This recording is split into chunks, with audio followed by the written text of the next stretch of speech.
Lebanon సిరియాలపై అనూహ్య దాడి ఇప్పుడు సంచలనం రేపుతోంది. రెండు దేశాల్లో ఒకేసారి వందల పేజర్లు పేలిపోయాయి. పేజర్ల పేలుడుతో దాదాపు 9 మంది మృతి చెందారు, తీవ్రంగా గాయపడ్డారు 2750 మంది.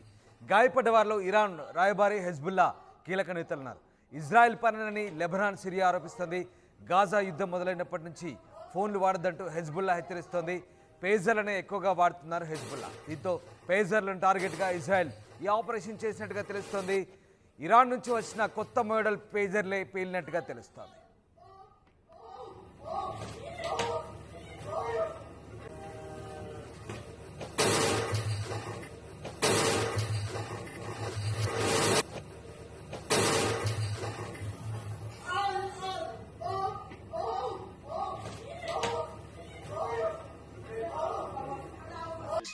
Entschuldigt aber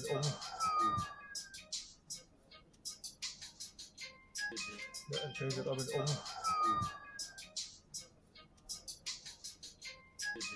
Entschuldigt aber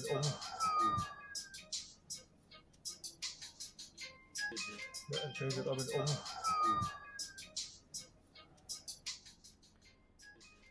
ప్రతి పేజర్లో 3 గ్రాముల పేలుడు పదార్థం వచ్చినట్లుగా అనుమానాలు వ్యక్తమవుతున్నాయి. రేడియో ఫ్రీక్వెన్సీతో పేల్చివేసినట్లు నిపుణులు అంచనా వేస్తున్నారు. సైబర్ దాడి ద్వారా పేజర్లోని లిథియం బ్యాటరీలను వేడెక్కేలా చేసి పేలుళ్లు సృష్టించారంటూ ప్రాథమికంగా నిర్ధారించారు. దాదాపు 2750 మందికి ఈ పేజర్ దాడిలో గాయాలయ్యాయి. ఇదంతా ఇజ్రాయెల్ పనేనంటూ హిజ్బుల్లా ఆరోపిస్తోంది. ఇక ప్రతీకారం తప్పదంటూ హిజ్బుల్లా హెచ్చరిస్తున్న పరిస్థితి కనబడతా ఉంది. పేజర్ల పేలుల్లో ఖచ్చితంగా ఇజ్రాయెల్ పనే, మా శత్రువే ఈ పేలుళ్ల వెనుక ఉంది, ఇవన్నీ కూడా పేలినవన్నీ కొత్తవే అంటూ హిజ్బుల్లా ప్రకటిస్తోంది. పేజర్ల పేలులతో ఒక్కసారిగా లెబనాన్లోని ఆసుపత్రులు అప్రమత్తమయ్యాయి. వేల మంది బాధితులు వస్తుండడంతో సహాయక చర్యలు చేపట్టారు. ఇక ఇది అతిపెద్ద భద్రతా వైఫల్యంగా హిజ్బుల్లా చెప్తోంది. ఇజ్రాయెల్కు శిక్ష తప్పదంటూ హెచ్చరిస్తోంది. ఈ క్రిమినల్ చర్యకు ఇజ్రాయెల్ బాధ్యత వహించాల్సి ఉంటుందంటూ స్పష్టం చేసింది. ఐక్యరాజ్యసమితి భద్రతా మండలికి ఫిర్యాదు చేస్తామంటూ లెబనాన్ ప్రకటించింది.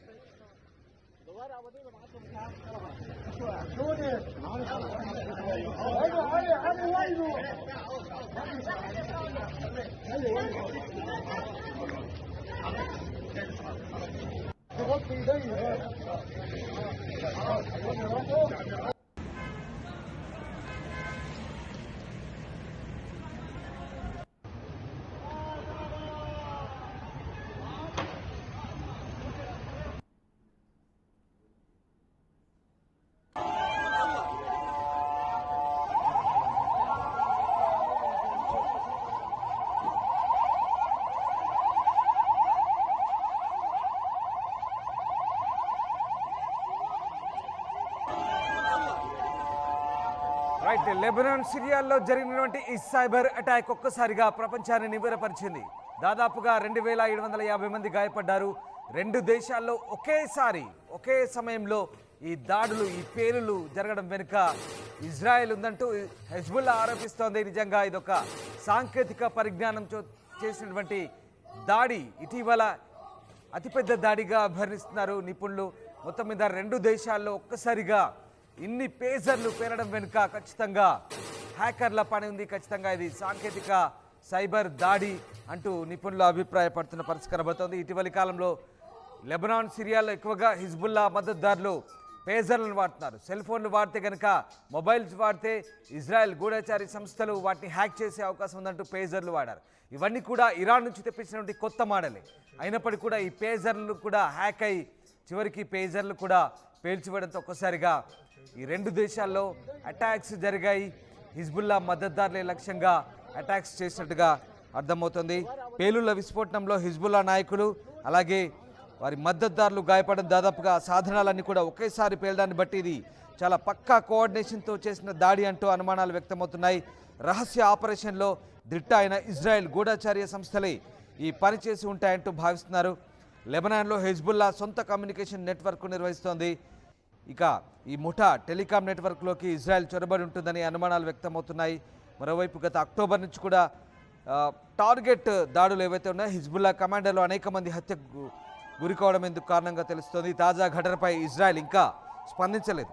ఈ దాడి ఎలా జరుగుతుందనే దానిపై భిన్న అభిప్రాయాలైతే వ్యక్తమవుతున్నాయి. మొత్తం మీద మొబైల్ ఫోన్లలోకి చొరబడతారనే భయంతో పేజర్లు వాడుతున్నారు. గతేడాది గాజా యుద్ధం మొదలైనప్పటి నుంచి కూడా మొబైల్ ఫోన్లు వాడద్దంటూ హెజ్బుల్లా తన క్యాడర్ను హెచ్చరిస్తోంది. వీటిలోకి ఇజ్రాయెల్ గూఢచారులు చొరబడే అవకాశం ఉన్న నేపథ్యంలో ఈ ముఠా ఈ పేజర్లను ఎక్కువగా వాడుతుంది. ఇవి కూడా ఇజ్రాయెల్కు లక్ష్యంగా మారాయి. ఇప్పుడు పేలిన పేజర్లన్నీ కూడా ఇటీవలి మోడల్లేనంటూ కథనాలు వస్తున్నాయి. ఇవన్నీ కూడా గత కొద్ది నెలల్లోనే ఇరాన్ నుంచి లెబనాన్లోకి వచ్చాయంటూ తెలుస్తారు. En Taser damit um.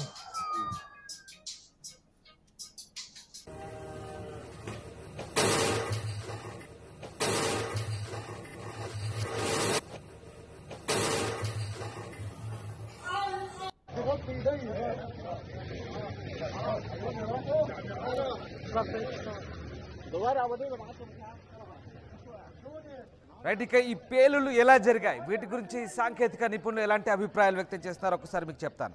ఇక ఈ సాధనాల్లోకి ముందే పేలుడు పదార్థాలను లోడ్ చేసినట్టుగా తెలుస్తుంది. ఇందుకోసం ఇరాన్లోని కంపెనీతో కుమ్మక్కై ఉండొచ్చంటూ అభిప్రాయపడుతున్నారు. ప్రతి పేజర్లో 1 నుంచి 3 గ్రాముల పేలుడు పదార్థాలను ఉంచినట్లుగా సమాచారం అందుతుంది. పేజర్లను ఇటీవలే లెబనాన్, సిరియాల్లో పలువురికి అందించిన తర్వాతే రేడియో ఫ్రీక్వెన్సీతో పేల్చివేసినట్టుగా తెలుస్తుంది. అంటే పక్కా టెక్నాలజీని వినియోగించి ముందే పేజర్లు తయారు చేసే ముందే దాదాపు 1 నుంచి 3 గ్రాముల లిథియాన్ని అందులో చొప్పించినట్టుగా తెలుస్తోంది. వీటిని రేడియో ఫ్రీక్వెన్సీ సహకారంతో 2 దేశాల్లో ఒకేసారి పేల్చివేసినట్టుగా తెలుస్తోంది. ఇక సైబర్ దాడి ద్వారా పేజర్లలోని లిథియం బ్యాటరీలను వేడెక్కేలా చేసి ఈ పేలుళ్లను సృష్టించి ఉండొచ్చని భావిస్తున్నారు. హ్యాకర్లు ఈ పేజర్లోకి చొరబడి ఒక తప్పుడు అప్డేట్ను పంపడం ద్వారా ఈ బ్యాటరీని వేడెక్కేలా చేసి విస్ఫోటనం కలిగించి ఉండొచ్చని విశ్లేషకులు అభిప్రాయపడుతున్నారు. మళ్ళీ చెప్తున్నాను, లిథియం బ్యాటరీలు పేజర్లలో వేడెక్కేలా చేసి సైబర్ అటాక్ చేశారు. ఈ పేలుళ్లను సృష్టించి ఉండొచ్చు. దాదాపుగా ఈ పేజర్లోకి చొరబడి ఒక తప్పుడు అప్డేట్ పంపడం ద్వారా ఈ బ్యాటరీలను వేడెక్కేలా చేసి విస్ఫోటనం కలిగించి ఉండేలా ఈ పేలుళ్లు జరిపేలా ఈ కార్యక్రమాన్ని అంతా రూపకల్పన చేసినట్లుగా విశ్లేషకులు అభిప్రాయపడుతున్నారు. ఒక్కసారి ఆ లిథియం బ్యాటరీ పేలుళ్ల చప్పుల్లో మీరే వినండి మళ్ళీ. En Taser damit um.